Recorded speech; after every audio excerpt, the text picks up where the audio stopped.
بص انا عندي كده مبدئين.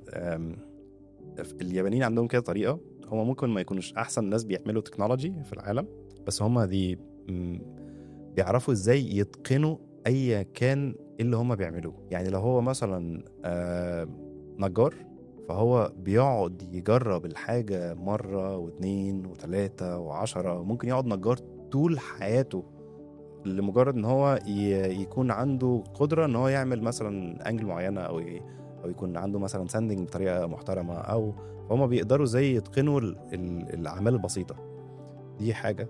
الحاجة التانية طريقة عرض المنتج. من وجهة نظري احنا دلوقتي عايشين في الجش من الاعلانات. انا ايه اللي يخليني ليه اكومبيت؟